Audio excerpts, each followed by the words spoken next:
Bread crumbs basically आपके internal linking को ही बेहतर बनाते हैं।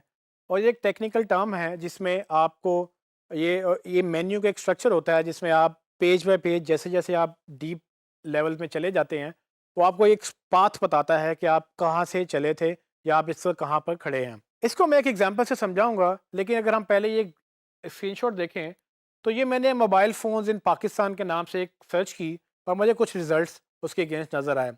आप कुछ भी सर्च करें तो आपको भी इस तरह के रिजल्ट्स नज़र आते हैं।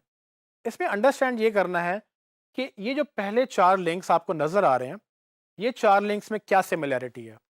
अगर आप इसको गौर से देखें तो ये 4 लिंक्स प्रॉपर्ली जिस तरह से वो हमने वेबसाइट स्ट्रक्चर की बात की थी, वो पेज बाय पेज अपने स्ट्रक्चर को एक्सप्लेन कर रहे हैं, जिसमें उनका मेन पेज है, फिर स्लैश के बाद एक उनका सब पेज है और फिर स्लैश के बाद एक और पेज है।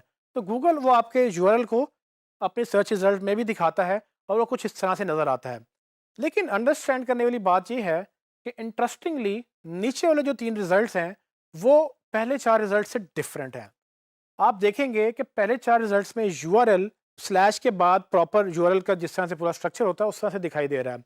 लेकिन नीचे वाले 3 रिजल्ट्स में जितने भी यूआरएल्स हैं उनमें स्लैश नहीं नज़र आ रहा आपको। उनमें बेसिकली एक पेज का यूआरएल है जो होम पेज का यूआरएल है, फिर इनर पेज यानी कि जो एक सब पेज था उसका नाम आ रहा है, ना कि उसका वो यूआरएल आ रहा है। और फिर इसी तरह से एक एक यूआरएल आप देख रहे होंगे सेकंड लास्ट पे जिसका आगे थर्ड लेवल पे भी नाम आ रहा है, उसका स्लैश नहीं आ रहा। ये दोनों डिफरेंट क्यों हैं? बेसिकली ये दोनों डिफरेंट इसलिए हैं क्योंकि नीचे वाले 3 लिंक्स जो हैं उनकी वेबसाइट के ऊपर या उनके पेजेस के ऊपर ब्रेड क्रम्ब नेविगेशन इंस्टॉल्ड है। यानी कि गूगल को ये पता है कि ये पेज का पेरेंट पेज कौन है और उसका पेरेंट पेज कौन है। यानी कि वो पूरा पाथ अंडरस्टैंड कर सकता है कि ये पेज कहाँ से चला और कहाँ तक जा रहा है। तो ये हम गूगल को बता सकते हैं खुद से अपनी वेबसाइट में इंस्टॉल करने के लिए। लेकिन अगर ये काम बाकी वेबसाइट्स भी कर लें तो वो भी बेहतर हो सकती हैं। आपको मैं ये दिखाता हूँ कि जैसे कि एक रिज़ल्ट दराज़ का आ रहा था, अगर मैं उसी पेज के ऊपर क्लिक करके उसकी वेबसाइट के ऊपर जाऊँ, तो आप देखेंगे कि मेन्यू में आपको पूरा पाथ नज़र आ रहा है कि पहले आप होम पेज के नीचे मोबाइल्स का पेज है और उसके नीचे एक और पेज है। सो अल्टीमेटली आपको वो एक पूरा पाथ नज़र आ रहा है कि आप इस वक्त मोबाइल्स के पेज के ऊपर हैं, उसके ऊपर मोबाइल फ़ोन्स एंड टैबलेट्स का पेज है एंड देन उसके ऊपर होम पेज है। इस बात की वजह से यूज़र को ये आसानी होती है कि यूज़र ये अंडरस्टैंड कर लेता है कि हाँ भाई, मैं कहाँ पर हूँ और मैं कहाँ से ये पेज चला था और इसके पेज का पेरेंट पेज कौन है और उसका पूरा पाथ क्या है। ये चीज़ गूगल को भी हेल्प करता है वो स्ट्रक्चर अंडरस्टैंड करने में। और आप जब ये स्ट्रक्चर इंस्टॉल करते हैं, जब ये नेविगेशन लगाते हैं तो गूगल इसको अंडरस्टैंड करते हुए अपने सर्च रिजल्ट में आपको वहाँ भी हायरार्की दिखाता है कि होम पेज के नीचे मोबाइल फ़ोन एंड टैबलेट का पेज है, उसके नीचे मोबाइल्स का पेज है।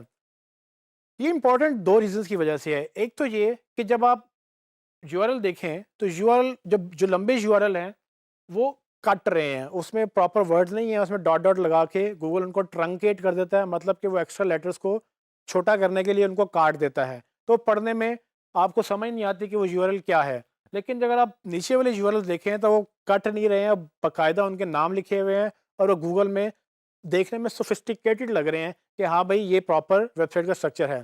तो यूज़र को भी हेल्प मिलती है और आपकी अगेन एसईओ को भी हेल्प मिलती है, क्योंकि जब आप अच्छा एक्सपीरियंस देंगे तो आप ऊपर रैंक भी करेंगे।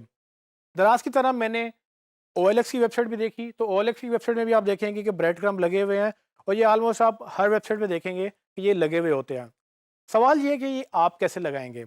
तो बेसिकली आपको पहले तो ये अंडरस्टैंड करना है कि ब्रेड क्रम्ब्स आपको चाहिए और ये ब्रेड क्रम्ब्स आपके स्ट्रक्चर पे डिपेंड कर रहे होंगे कि वो किस तरह से हायरार्की या लेवल्स के ऊपर डिवाइडेड है। लेवल 1 क्या है, लेवल 2 क्या है, लेवल 3 क्या है। सो लेवल 3 के पेज के ऊपर लेवल 2 और लेवल 1 का पाथ होगा, वो आप अपने डेवलपर से कहेंगे या आप खुद भी सीख सकते हैं।